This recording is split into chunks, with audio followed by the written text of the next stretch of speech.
우리 다 같이 요한계시록 14장 1절의 말씀을 좀 보겠습니다. 요한계시록 14장 1절입니다.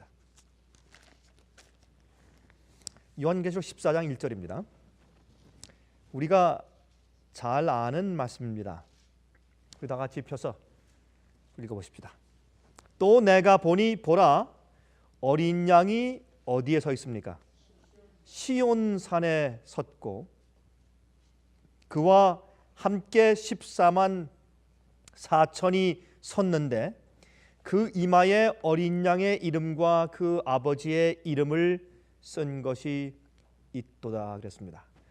여러분, 여기에 있는 그 내용은 사실은 앞으로 14만 4천이 예수님과 함께 하늘 새 예루살렘이 있는 곳에 같이 서 있는 모습을 지금 예언 가운데 말씀하신 것이지, 사실은 하늘에 서 있을 때 그 시기를 특별히 이제 지목하면서 기록한 것은 아니죠.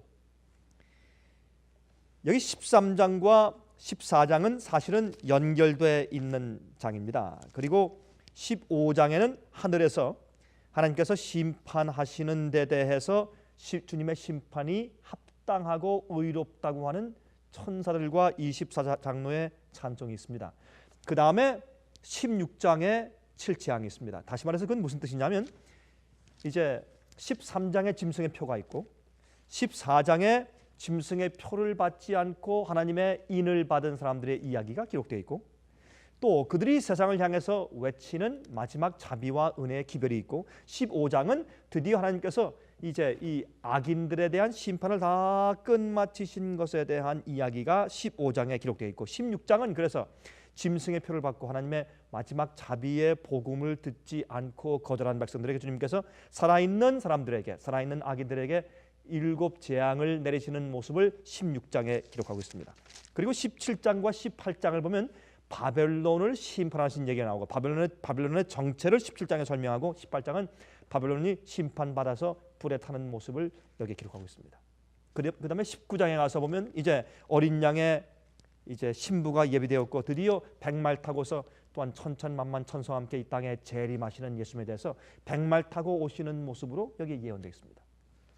그렇게 본다면 여기 14장에 있는 13만 4천이 하늘 시온산에 어린 양과 함께 서 있다 하는 얘기는 그들이 실제 지금 하늘에 가서 있다는 뜻보다는 어떤 의미에서 사실은 그들이 하늘에 있을 것인데, 그들이 하늘에 있을 것에 대한 그 예언을 미리 보여주시고, 그들의 성격이 어떠하며 그들의 기별이 어떠하며 그들의 삶이 어떠한 것에 대해서 강조하는 이야기가 요한계시록 14장이라고 볼 수 있다고 말입니다. 왜냐하면 이것은 이 7재앙이 내리기 이전에 등장하는 장이기 때문에 이것을 꼭 하늘에 있는 미래에 있는 그 내용을 지금 말하는 것이라고 볼 필요까지는 없다 그 말입니다. 그러므로 사실은 13장에는 이 땅을 보여줍니다.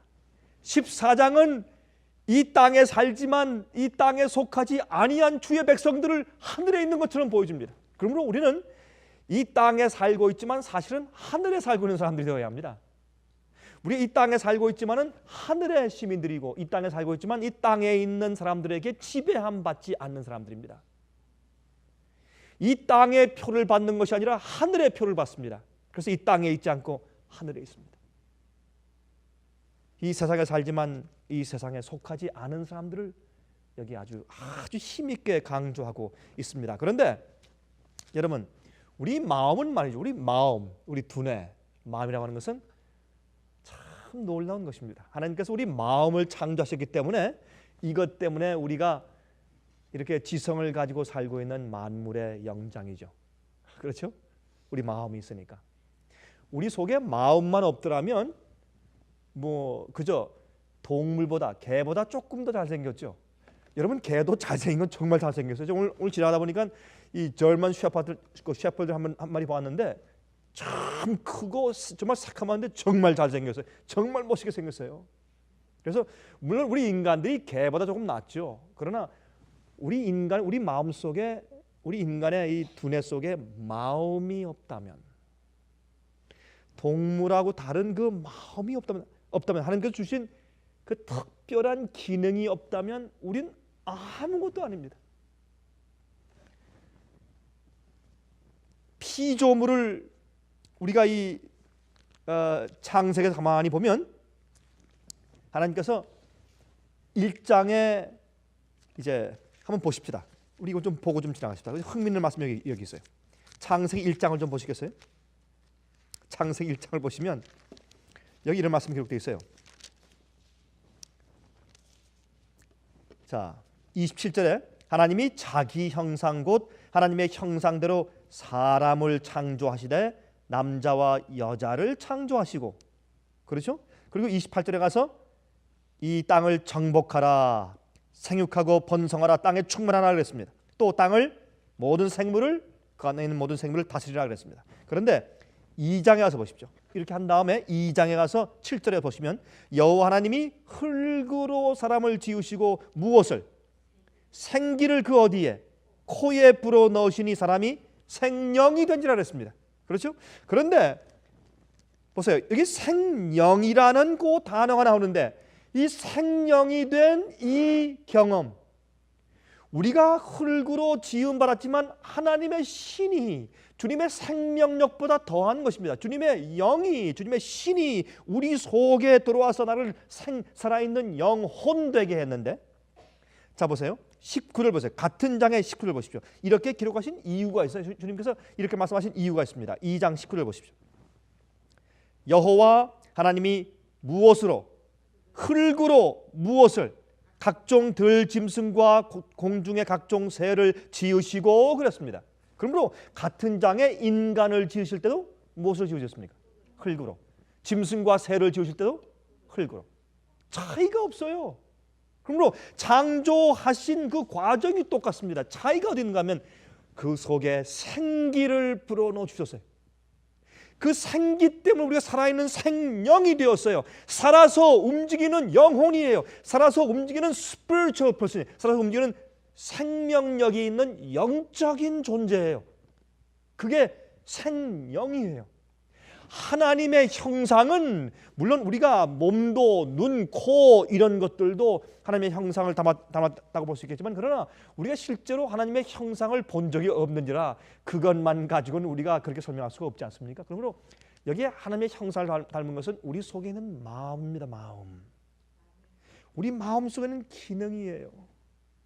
하나님의 계명을 이해하고 옳고 그른 것을 분별할 수 있고, 그래서 하나님께서 인간을 창조하신 다음에 무엇을 주셨습니까? 에덴 동산에 선악과를 주었습니다. 선악과를 주신 것은 무엇이 옳고 무엇이 그러다고 하는 것을 우리가 아는 자로 창조받은 것을 상징하는 것입니다. 그것이 우리 마음입니다. 여러분, 우리가 교회에 와서 창조주 하나님을 섬깁니다. 우리가 하나님께 예배하는 이유가 성경에 너희가 와서 어떻게 해요? 내 앞에 와서 온 천하는 내 앞에서 내 성전에서 잠잠할지어다. 또 나를 예배하라. 또 계명에 안식일을 기억해 그렇게 지키라. 왜 우리가 주의 날을 지키고 왜 경배하고 왜 예배합니까? 그것은 하나님께서 우리를 창조하셨기 때문에 그 이유밖에 없습니다. 그러므로 우리가 하나님을 예배하는 이유는 하나님께서 우리의 창조주니까. 근데 그 창조하셨는데 그 창조가 그냥 우리 흙으로만 여기면 동물과 새와의 우리 차이가 사실 없다 그 말입니다. 우리를 창조하셔서 우리가 특별한 이유는 단 한 가지인데 우리에게 마음이 있는 겁니다. 근데 그 마음도 지성만 가진 마음이 아니라 하나님을 닮은 형상인데 그것은 성령의 마음입니다. 성령의 마음이에요. 그래서 어떤 의미에서 성령으로 거듭나지 않은 사람들은 동물과 같습니다. 그것이 바로 로마서 1장과 2장 얘기입니다. 사람들이 하나님의 형상을 무엇으로 바꿨다고 했습니까? 금수와 버러지 형상으로 바꿨다고요. 왜 그렇습니까? 마음 가운데 영적인 성령이 거하시는 영적인 경험이 없어져 버리면 동물과 똑같습니다. 동물의 정욕과 동물의 식욕과 동물의 그런 자랑과 동물의 그런 욕심을 가지고 사는 것입니다. 그것이 오늘날 세상 사람들 아닙니까? 그런데 여기 말씀하기를 또 내가 보니 보라 어린 양이 시온산에 섰고 그와 함께 14만 4천이 섰는데 여기에 그들의 이마에 이름이 기록되어 있어요. 그것은 하나님의 이름이에요. 여기 보니까 뭐라 그랬습니까? 그 이마에 어린 양의 이름과 예수 그리스도의 이름과 그 아버지의 이름을 쓴 것이 있도다. 이것이 마지막 시대에 구원받는 자들의 특징입니다. 이 이마에 하나님의 이름이 기록되어 있습니다. 그런데 13장에 가서 구원받지 못한 자들이 받는 표는 짐승의 표입니다. 그건 뭡니까? 동물이에요, 동물. 물론 짐승은 우리가 다 이제 그 정체를 압니다. 짐승은 교황권의 세력입니다. 우리 잘 압니다. 그러나 우리 오늘 좀 영적인 의미에서 이것을 공부하는 것인데, 여러분, 그래서 사람과 짐승을 창세기 2장에 구분해 놓았습니다. 여기에 요한계시록 13장 14장에도 구분해 놓았습니다. 창세기는 성경의 시작이고 그 이후에 65권이 요한계시록에 와서 전부 다 결정지어서 결론 지어지는 것입니다. 맨 마지막에 짐승처럼 사는 사람과 하나님처럼 사는 사람이 갈라집니다. 그렇죠? 그래서 요한계시록 13장에 짐승의 표를 받아요. 왜? 사는 것이 짐승처럼 사니까. 동물하고 똑같습니다. 왜요? 영적인 경험이 없습니다. 하나님의 임재가 없습니다. 성령의 임재가 없습니다. 그래서 그들이 똑같이 우리 속에서 우리의 하나님께서 주신 마음, 영적 생령, 생령이 되는 경험이 없으면, 주의 성령이 내 속에 임재해서 생령이 되는 경험이 없으면요, 그건 동물이에요. 짐승입니다. 그래서 짐승의 표 받는 것입니다.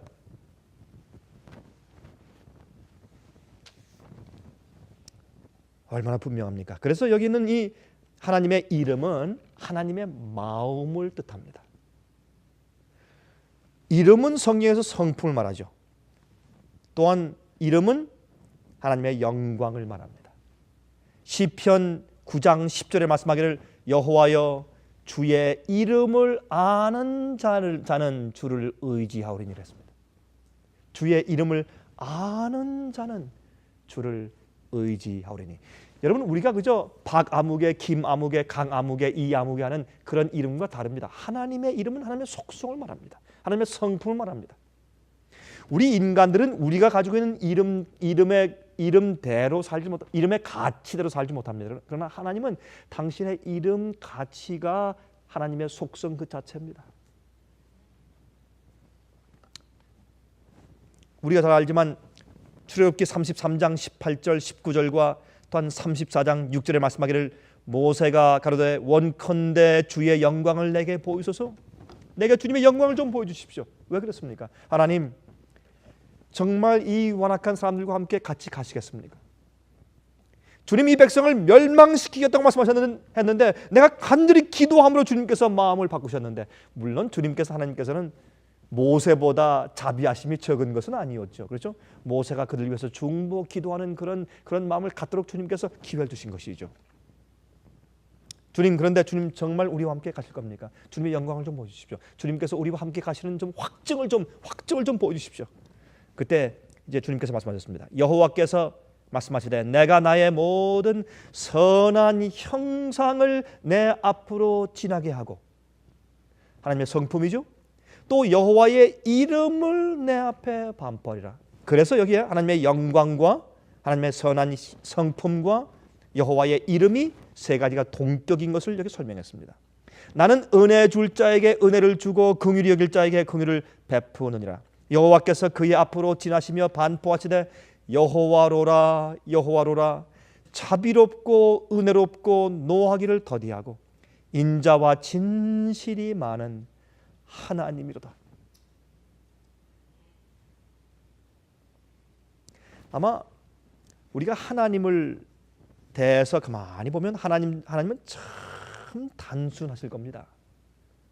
참 단순하시고 진실하시고 투명하시고 안과 밖이 전혀 같으시고 너무나 순수하시고, 우리가 하나님을 인간적인 어떤 형용사로 표현하기가 좀 이상하지만은 그러나 그러실 겁니다. 그래서 너희가 어린 아이와 같지 아니하면 결단코 천국에 들어갈 수 없다고 주님께서 말씀하셨습니다.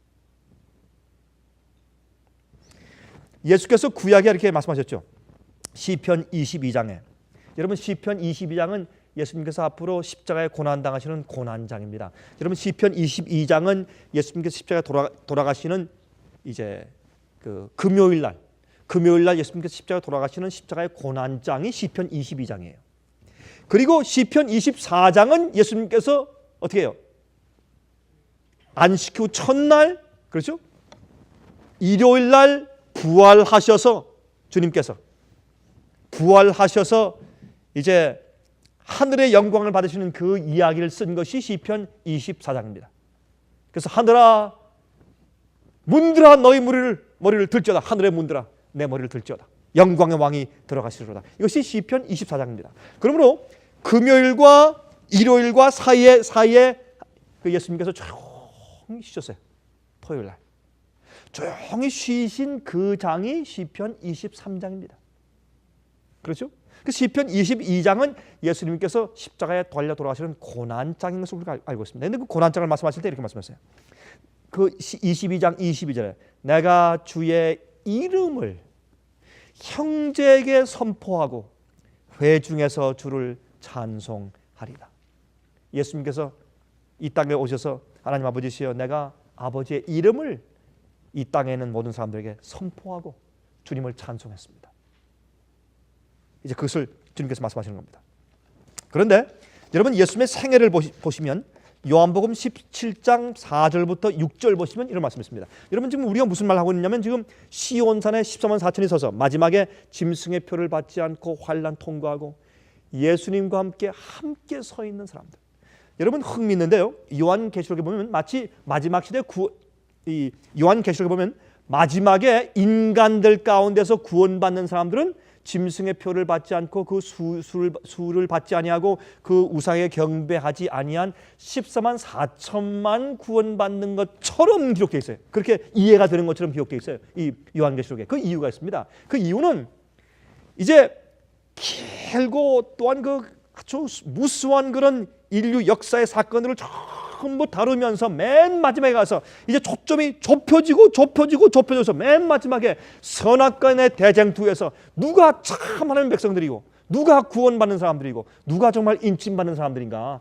마지막에 정말 마귀 편에 선 자들과 하나님 편의 선자들이 누군가 하는 그 마지막 대조가 생기는 이 대쟁투의 전쟁 마당의 맨 마지막 장면이기 때문에 그 사람들에게 지금 초점을 맞춰서 지금 장면이 이루어지고 있기 때문에 마지막에 하나님의 그 인을 받은 14만 4천만 구원받는 것 양 그렇게 기록되어 있다고 말입니다.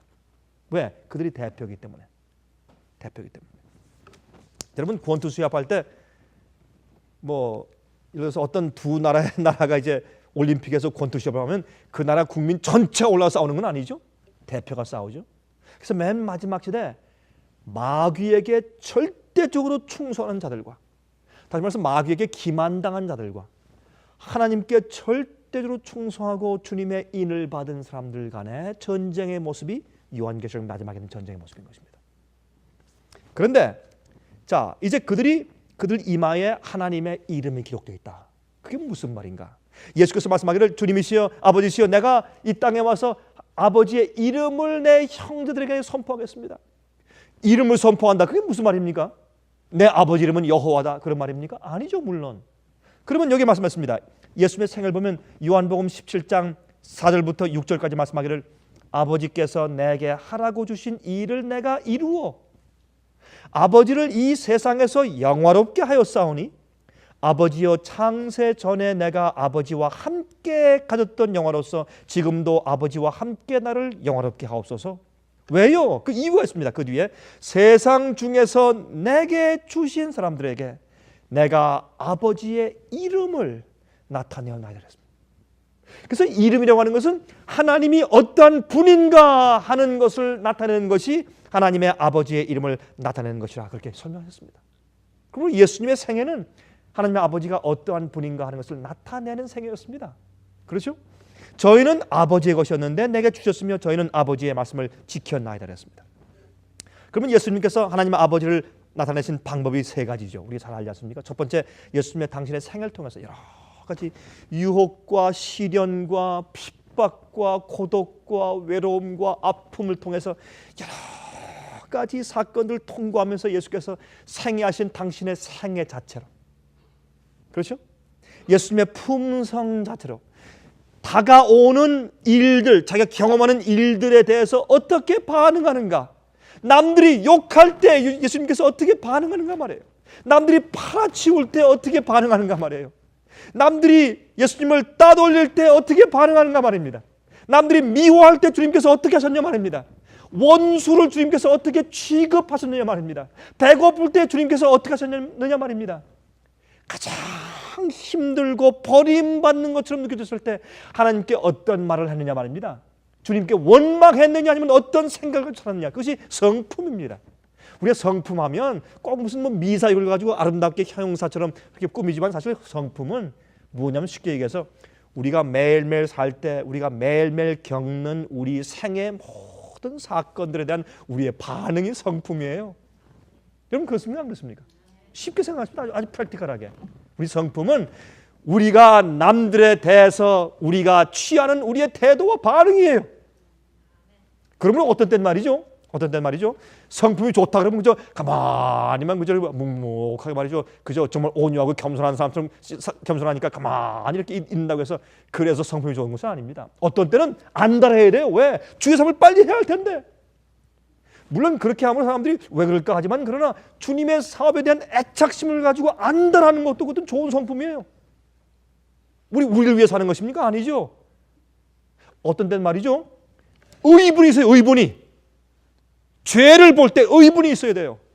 악을 볼 때 의분이 있어야 돼요. 우리가 자기 이기적이고 자기 개인적인 이유 때문에 사는 것이 아니지 않습니까? 그렇죠? 우리 삶이. 그러므로 사실 우리가 말이죠, 성품이 좋다 그러면 말이죠, 그저 옛날 우리 도교의 유교의 군자처럼 아무것도 안 하고 가만히 돋보 있고 손을 이렇게 꼬고 가만히 있는 것처럼 그렇게 생각하지만 사실 그렇지 않습니다. 우리의 성품은 활동적이어야 합니다. 활동적이어야 합니다. 물론 그러면서도 우리가 이제 성품이, 우리의 인격이 고귀하게 돼야 되겠죠. 예수님처럼. 예수님의 품성을 통해서, 두 번째, 예수님의 가르침을 통해서, 진리를 가르치는 걸 통해서 예수님께서 하나님의 아버지의 성품을 나타내 보여주었습니다. 그래서 예수님께서 하실 때 예수님은 육신이 말씀이래요. 그래서 말씀. 예수님께서 걸어 다니시고 말하시고 잡수시고 남들을 취급하고 대하는 모든 것이 하나님이었어요. 모든 것이 그게 말씀이고 펼쳐진 말씀이고, 참 예수님과 그렇게 3년 반 동안 살고 나서도 빌립이 하나님, 예수님 내게 아버지를 좀 보여주십시오 그랬습니다. 예수님은 살아있는 하나님 아버지였습니다. 그게 인침받은 자입니다. 쉽게 얘기해서 그게 인침받는 것입니다. 우리가 인침받는다, 그걸 좀 어렵게 생각하지 마십시다. 인침받는 것은 그런 것을 말하는 것입니다. 세 번째, 기적들을 통해서. 기적. 불쌍한 사람들을 그냥 보고 지나갈 수 없어서 죽은 자를 살리시고, 예? 나인성의 그 독자를 보고 우는 어머니를 보고 너무 불쌍해서 그 아이를 살려 일으키신 그 기적을 통해서, 믿음을 보고 혈륜증 앓던 그 여인을 고치신 기적을 통해서, 눈물 흘리시면서 나사로를 부활시킨 그 기적을 통해서, 예? 다윗의 자손 예수여 소리 지르며 오는 그 소경을 보고 불쌍히 여기서 고치시는 그 기적들을 통해서 하나님의 자비와 은혜를 보여주셨습니다. 그래서 예수님은 인친자였습니다. 예수님은 인침받은 자였습니다. 여러분 요한복음 14장 8절부터 10절까지 이렇게 말씀되어 있죠. 빌립이 가로되 주여 아버지를 우리에게 보여주옵소서, 그리하면 족하겠나이다. 예수께서 말씀하시되 빌립아 내가 이렇게 오래 너희와 함께 있으되 내가 나를 알지 못하느냐? 나를 본 자는 아버지를 보았거늘 어찌하여 아버지를 보이라 하느냐? 나는 아버지 안에 있고 아버지는 내 안에 있는 것을 내가 믿지 아니하느냐? 내가 너에게 이르는 말이 스스로 하는 것이 아니라 아버지께서 내 안에 계시어 그의 일을 하는 것이라 그랬습니다. 예수님은 그래서 그런 입장에서 예수님은 하나님 아버지의 인친자였습니다. 하나님 아버지의 속성과 성품이 예수님 속에 완전히 들어와서 영어로 infused, 속 알알이 들어와서 속속에 스며 들어와 있는 이렇게 그런 모습이 인침받은 모습이라 그 말입니다. 그래서 빌립보 1장 19절에 말씀하기를 그 안에는 신성의 모든 충만이 무엇으로 거하시고 기억하세요? 기억 못하세요? 육체로 거하시고 육체로. 그러니까 우리 타락한 인류, 아담이 타락한 이후에 4천년 이후에 있는 그 부족한 타락한 우리의 인류의 육신을 쓰시고 오셨지만 그 속에 무엇이에요? 그 안에는 신성의 모든 충만이, 하나님의 큰 속성이, 아름다운 그 자비의 속성이, 온전한 사랑의 속성이 그 속에 충만히 거하시고 그의 인침받은 것입니다. 14만 4천이 그 이마에 인침받고 여러분 하늘 시온산에 어린 양과 함께 서 있다. 이게 그런 뜻입니다. 이 땅에 있지만 하나님의 속성으로 꽉 차 있는 사람들. 여러분 대제사장의 그 에봇, 그 하얀 예복 위에 파란색 에봇을 입죠. 그렇죠? 그 에봇 그 끝에 방울들이 달려 있었죠. 그 방울이 뭡니까? 금방울하고 또요. 금으로 만든 종이죠, 종. 금종 방울하고 또요. 석류 모양. 왜 석류 모양입니까? 여러분 석류, 저희 집에 지금 석류가 있어요. 근데 요즘 제가 석류 우리가 참 저희 집에 있는데 제가 요즘에 좀 잘 못 먹었습니다. 좀 쉴 것 같아서. 그런데 좀 석류 좀 깨뜨려 보세요. 좀 쪼개서 탁 좀 쪼개 보세요. 그래서 씨만 있죠. 석류 속에는 씨밖에 없어요. 그 속에 하나님의 말씀과 진리로 꽉 차 있는 것이 대제사장이에요. 14만 4천은 여러분 요한계시록 20장 보시면 그들이 하늘에 올라가서 천년 동안 무슨 노릇한다? 왕 노릇하고 또 제사장으로 천년 동안 있을 것이라고 설명해요. 그들은 하나님의 말씀과 진리로 주님의 속성으로 꽉 찬 사람들을 여기 설명하는 것입니다. 요한복음 1장 14절 말씀이 육신이 되어 우리 가운데 거하심에 우리가 그 영광을 보니, 말씀이 육신이 되어 하나님의 성품과 말씀 진리 자체가 육신이 되어서 우리 안에 거하심에 우리가 그 영광을 보니 아버지의 독생자의 영광이요 은혜와 진리가 충만하더라. 이게 인침받은 자입니다. 쉽게 얘기해서 빌립보 2장 5절부터 있는 말씀, 이런 말씀이 있죠. 5절부터 11절까지 너희 안에 이 마음을 품으라. 이 마음이 곧 무엇입니까? 이마입니다. 이마를 품으라. 우리가 이마가 있지만 이마는 이마는 그 속에 마음이 있는 겁니다. 마음이 없으면 그 이마는 아무 소용이 없습니다.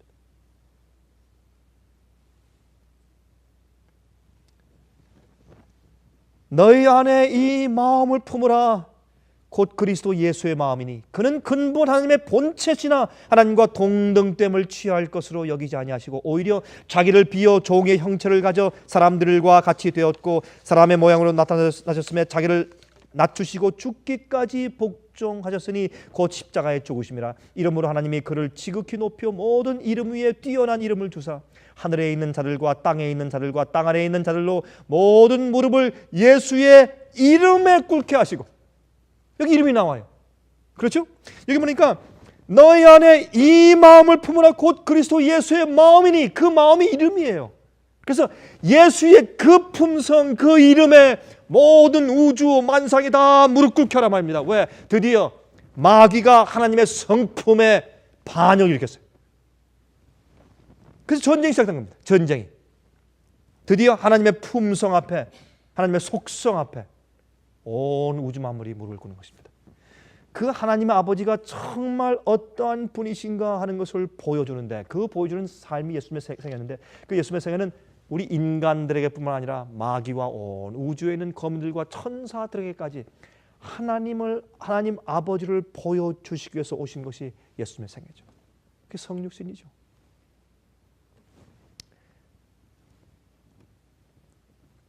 땅에 있는 자들과 하늘에 있는 자들과 땅에 있는 자들과 땅 아래에 있는 자들로 모든 무릎을 예수의 이름에 꿇게 하시고 모든 입으로 예수 그리스도를 주라 시인하여 하나님 아버지께 영광을 돌리게 하셨느니라 그랬습니다.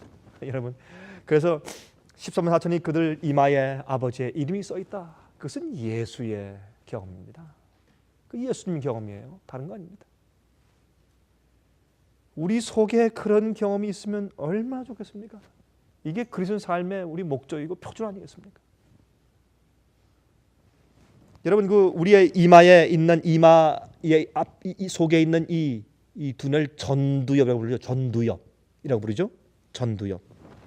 이 전두엽 속에 우리의 영성과 우리의 지성과 의지가 다 들어 있습니다.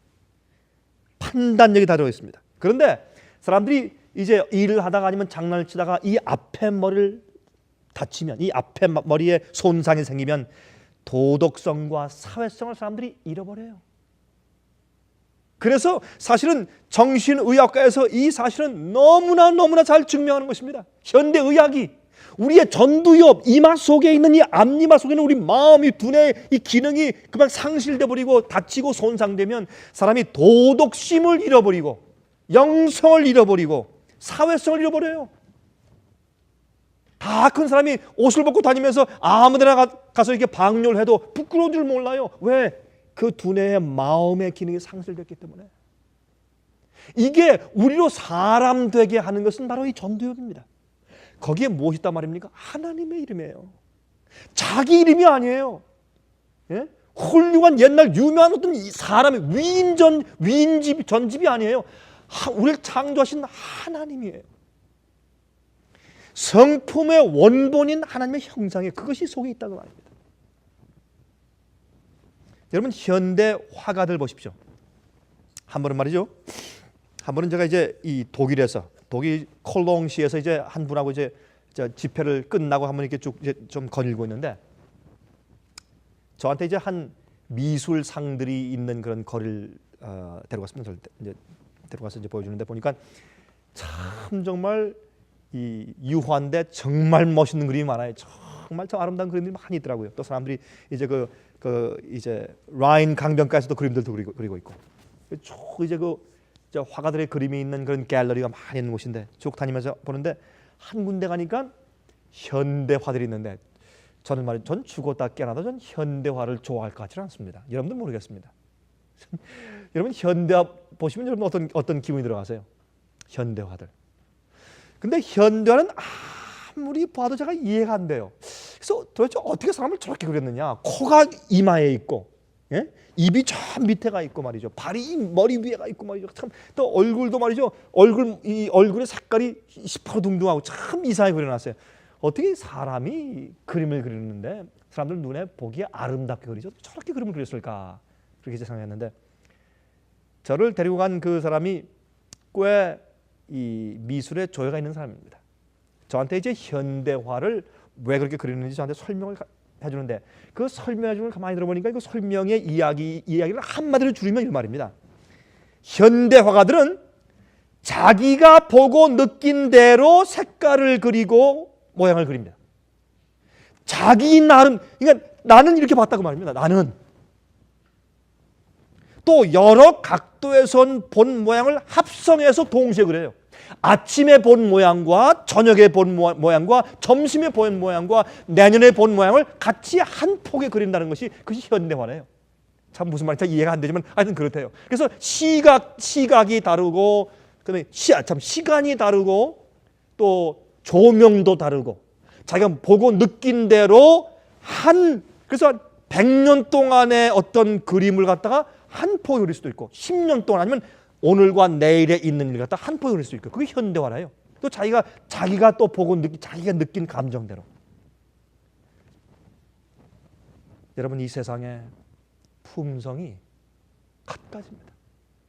우리의 개성이 갖가지입니다. 그러나 여기 성경은 말하기를 하나님 아버지의 품성을 닮은 자만 어린 양과 함께 설 것이라고 설명합니다. 예수 그리스도의 품성을 닮고 하나님의 품성을 닮은 자만. 뭘 봐야 되겠습니까? 내가 느끼는 것이 아니고 하나님께서 어떻게 말씀하시느냐 하는 것입니다. 성경 말씀, 진리. 그래서 영감이 필요합니다. 여러분, 다니엘이 영감 받았을 때 어디로 받았습니까? 그의 뇌 속에 받았습니다. 뇌 속에. 그가 뇌 속에 영감을 받고 그랬습니다. 뇌 속에 그가 계시를 받고 그랬습니다. 뇌 속에. 여러분, 우린 영적인 사람들입니다. 우리가 찬송을 불러도 가마적인 찬송을 불러야 합니다. 우리가 책을 읽어도 우리 영성을, 우리가 하나님의 형상을 깨닫고 알게 우리 마음을 순화시킬 수 있는 그런 것들을 읽고 듣고 보아야 합니다. 그리고 우리가 생각하는 것들 정말 중요합니다. 여러분, 우리 생각의 고삐를 잘 잡아야 합니다. 어떤 데 말이죠, 우리 생각이 뭐 별들 다 돌아다닙니다. 생각의 파수꾼을 세워야 합니다. 뭘 생각하는지, 먹는 것만 중요한 게 아니고 우리가 뭘 생각하는지, 내 생각이 어디에 가느냐 말입니다. 어디에, 무엇에, 어디에 집중되어 있고 무엇을 생각하길 좋아하느냐 말입니다. 여러분, 우리 취미 생활도 참 중요합니다.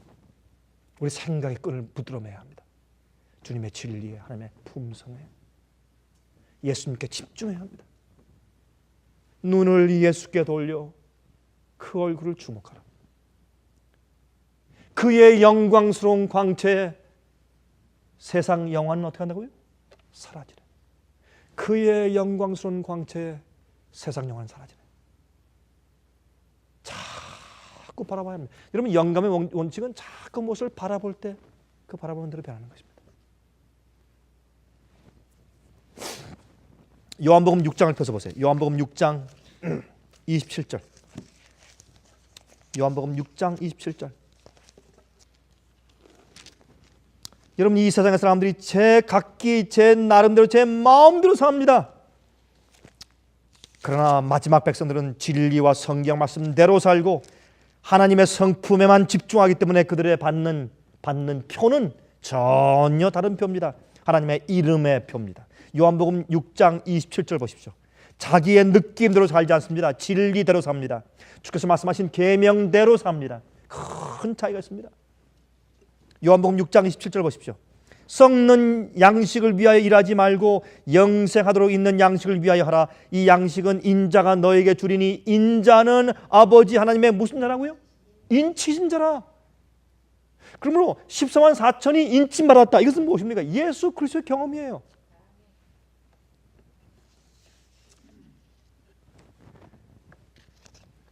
여러분, 요한계시록 22장 맨 마지막 장 보십시오. 요한계시록 22장 4절 보십시오.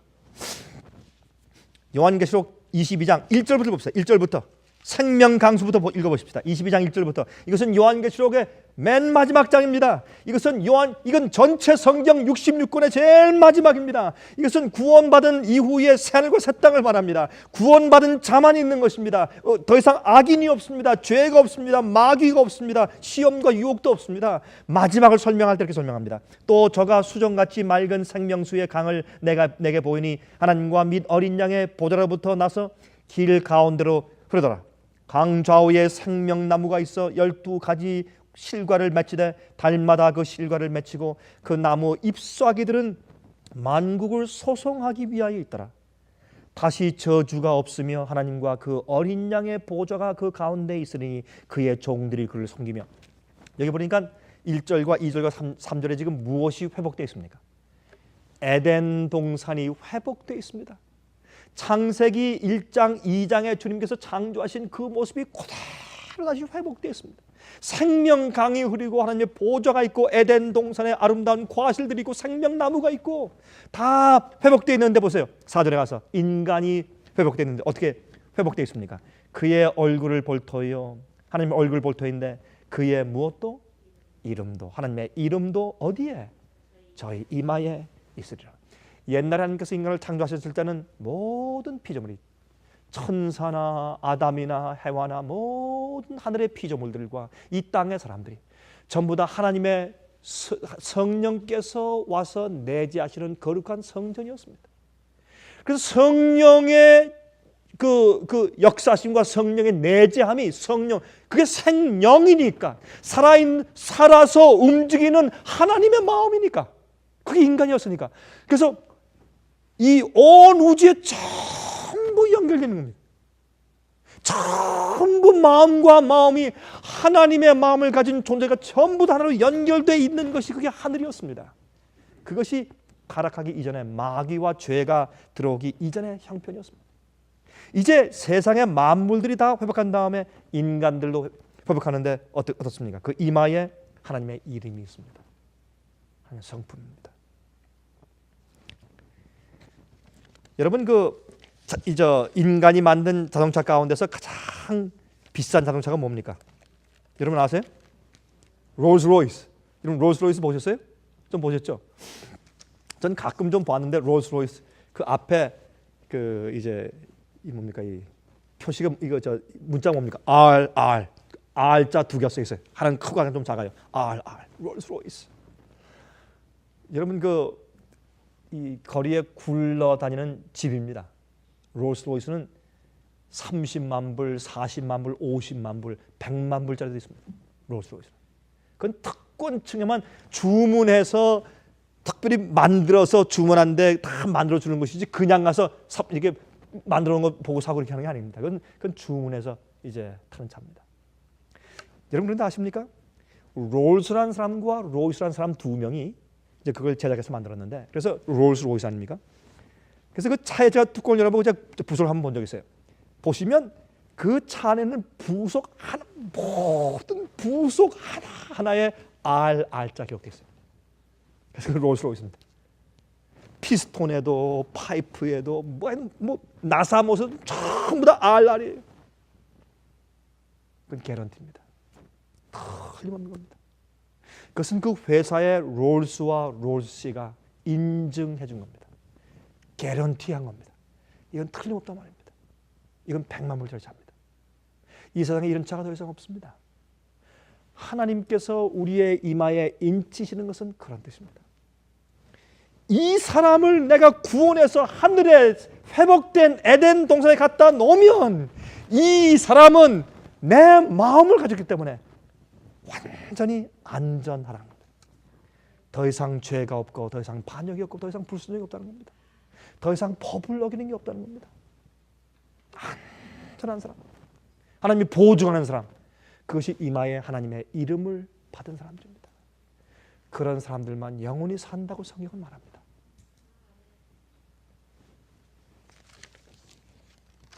여기에 이런 말씀이 있더라고요. 예수님께서 말씀하신 비유에 대해서 설명한 실물교훈이란 책 413페이지를 보니까 이와 같은 참 좋은 말씀이 있습니다. 한번 들어보세요. 좀 길어요. 한번 들어보세요. 한번 여러분 마음 가운데 잡된 생각들을 다 몰아내는 의미서라도 이 참 좋은 말씀 한번 좀 들어보십시다. 예? 마음 가운데 이 말씀 좀 오늘 저녁에 한번 채워보세요. 실물교훈 413페이지에 이런 말씀이 있습니다. 이와 같이 그리스도를 따르는 자들도 성령을 통하여 어두운 이 세상에 빛을 비춰주어야 한다. 하나님의 말씀은 빛이시며 그것을 받는 자의 생애를 변화시키는 능력이 된다. 성령은 그들의 마음 가운데 하나님의 말씀의 원칙을 심어주심으로써 사람들 속에 하나님의 속성을 개발시켜준다. 자, 우리가 하나님의 이름을 이마에 받는다. 실질적으로 뭡니까? 말씀을 연구하는 거예요. 원칙을 심는 거예요. 진리가 뭐예요? 진리는 빛이에요. 빛이 뭐예요? 하나님이에요. 하나님 빛이에요. 하나님이 어떠하시며 하나님의 나라는 어떠한 것이며 주님의 법칙은 어떠한 것이며 주님의 품성은 어떤 것이며 주님은 사람들을 어떻게 취급하는 것이며 주님은 죄를 어떻게 미워하시고 주님은 어떻게 심판하시고 하는 모든 속성이 진리가 이 말씀 속에 들어있어요. 그 말씀을 연구하고 읽고 듣고 보고 명상하면 그 모든 원칙이 내 속에 계속 새겨지면서 그 속성을 개발시켜 주는 것이 인임을 받는 것이에요. 인침받는 것은 어떤 눈에 보이지 않는 어떤 이상한 무슨 귀신이 들어오는 것이 아니고 인침받는 것은 하나님께서 나타내신 계시의 진리와 빛을 계속 연구하고 보고 듣고 그것을 내 마음 가운데 계속 명상함으로 그 원칙이 그 원래의 속성이 내 속에서 계속해서 쌓여가고 인쳐지는 것을 말하는 것입니다. 그 꽃이 아름다운 형상이 새겨지는 것입니다. 칼로 그 모양을 새겨나가는 것입니다. 그 인침받는 것이에요. 그분의 영광에 비친 그분의 품성은 예수를 따르는 자들에게서 비춰나와야 한다. 그리하여 저희는 하나님을 영원롭게 하고 집으로 가는 신랑의 길을 비춰주며 하늘 도성으로 가는 길과 어린 양의 혼인잔치로 가는 길을 밝혀주게 된다. 우리가 하나님에 대한 우리의 이해에 따라서 우리의 성품이 꼴지어집니다. 어떤 사람들은 율법주의적이에요. 까다롭습니다. 잘 용서해 주지 못합니다. 마음이 아주 좁습니다. 왜 그렇습니까? 그들이 이해하는 하나님의 상이 그렇습니다. 그러나 예수님의 성품을 잘 아는 사람들은 자비롭고 은혜롭고 노하기를 더디하는 그 품성을 잘 아는 사람들은 그 속성의 개발이 다릅니다. 415페이지입니다. 같은 책에. 이 세상을 덮고 있는 어두움은 하나님께 대한 오해의 어둠이다. 사람들은 하나님의 품성에 대한 지식을 잃어버리고 있다. 하나님의 품성은 잘못 이해되고 그릇 해석되고 있다. 이러한 때에 하나님께서 주신 기별이 전해져야 한다. 이 기별은 광범위한 감화력과 구원의 능력을 가지고 있다. 하나님의 품성이 널리 알려지게 해야 한다. 이 어두운 세상에 하나님의 영광의 빛 곧 그분의 인자와 긍휼과 진리의 빛을 비춰주어야 한다. 신랑의 오심을 기다리는 자들은 백성들에게 너희 하나님을 보라라고 외쳐야 한다. 세상에 비칠 마지막 자비의 빛 곧 세상에 전파되어야 할 마지막 긍휼의 기별은 하나님의 사랑의 품성을 드러내는 것이다. 그래서 예수님은 인치임 받는 자였습니다. 예수님은 인치신 자였습니다. 하나님의 자녀들은 하나님의 영광을 드러내야 한다. 그들은 저희의 상해와 품성을 통하여 저희를 위하여 행하신 하나님의 은혜를 나타내야 한다. 의의 태양 광선이 선행 곧 진실한 말과 거룩한 행실을 통하여 비춰지도록 되어 있다. 아버지의 영광의 광채가 되시는 그리스도께서는 영광의 빛으로서 이 세상에 오셨다. 그들은 사람들에게 하나님을 나타내기 위하여 오셨다. 그분에 대하여 성경에는 다음과 같이 기록되었다. 그분에게 성령과 능력을 기름 붓듯 하셨음에 두루 다니시며 착한 일을 행하시었다. 그분은 나사렛 회당에서 이렇게 말씀하셨다. 주의 성령이 내게 임하셨으니 이는 가난한 자에게 복음을 전하게 하시려고 내게 기름을 부으시고 나를 보내사 포로된 자에게 자유를, 눈먼 자에게 다시 보게 함을 전파하며 눌린 자를 자유케 하고 주의 은혜의 해를 전파하게 하려 하심이라. 이것은 예수께서 당신의 제자들에게 맡기신 사업이다. 너희는 세상의 빛이라. 이같이 너희 빛을 사람 앞에 비치게 하여 저희로 너희 착한 행실을 보고 하늘에 계신 너희 아버지께 영광을 돌리게 하라고 그분은 말씀하셨다. 우리 사람은요, 한 줌의 흙을 한 90%의 물 속에 던져서 그 물 속에 차 있는 어떤 그런 모습으로 우리가 말할 수 있겠습니다. 다시 말해서 90%의 물로 가득 차 있는 몸에 우리를 만든 흙이 한 줌의 흙이 그 속에 떠 있는 겁니다. 그게 우리 사람이죠. 그래서 하나님께서 특별히 창세기 2장에 동물들과 새를 만들 때도 하나님께서 흙으로 만들었다 하는 말씀을 구태고히 기록해 놓으셨습니다. 하나님의 성령의 내재하심과 하나님의 성품이 우리 속에 없으면 우리는 동물과 다른 것이 아무것도 없습니다.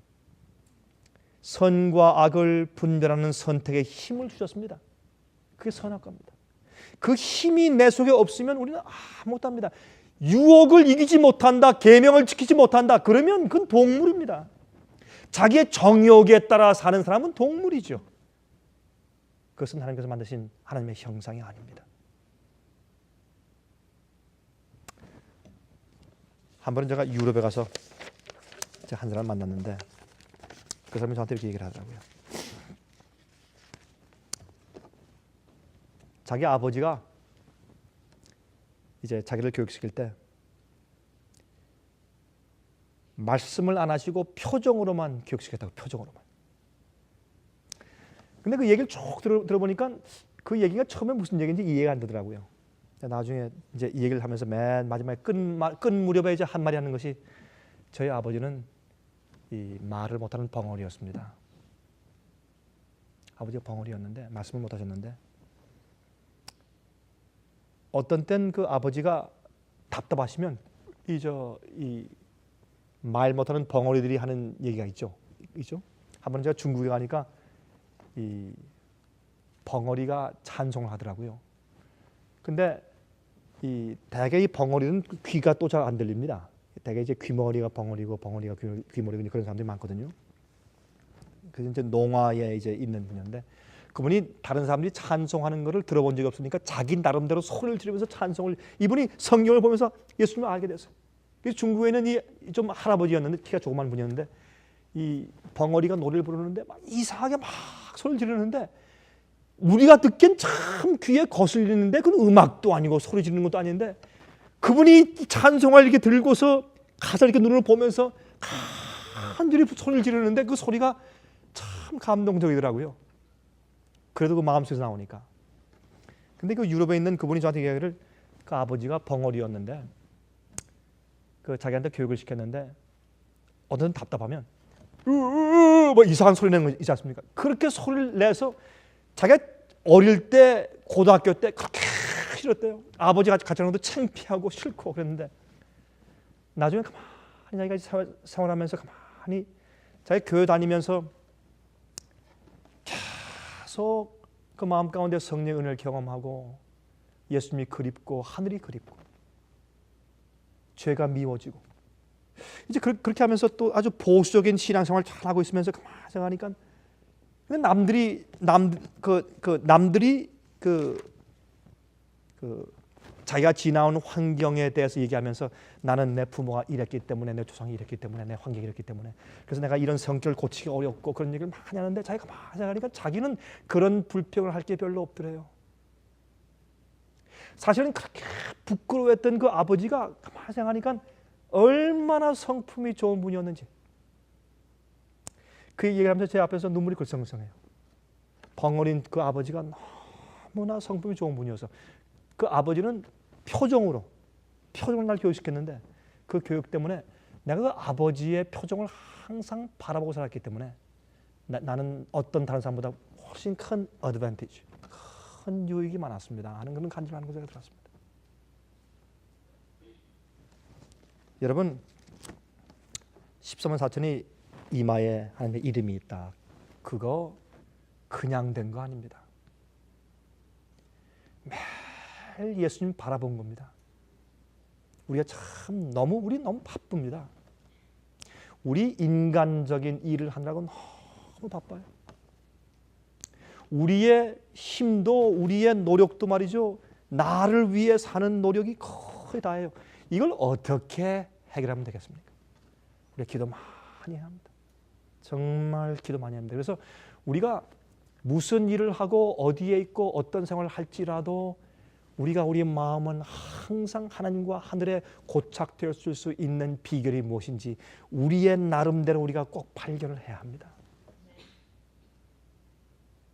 그거 안 하면 여러분 아버지의 하나님의 이름이 내 이마에 있다. 그냥 되는 거 아닙니다. 진리를 안다고 되는 거 아닙니다. 하나님의 속성과 성품이 내 속에 개발되는 것인데 그것은 계시된 말씀과 진리를 통해서입니다. 그것은 내가 보고 명상하고 또 생각하고 또 생각하고 씹고 내 속에 들어와서 그 말씀과 계시된 진리와 내가 이렇게 상충될 때 대조될 때 상충되고 대조되는 나를 버려야 합니다. 빛이 들어오면 어둠을 포기해야 합니다. 하나님의 속성이 들어오면 맞지 않는 나의 못된 성질을 내가 죽여야 합니다. 십자가를 지는 일이 들어오면 멸류관 선택하는 내 성품을 내가 죽여야 합니다. 그런 일들이 매일매일 내 속에서 그 선택이 이루어져야 합니다. 우리 속에 매일매일 선악과가 있습니다. 순종이냐 불순종이냐, 주님을 신뢰하느냐 아니면 세상을 신뢰하느냐. 하나님의 아버지의 이름이 우리 이마에 있게 되기를 간절히 바랍니다.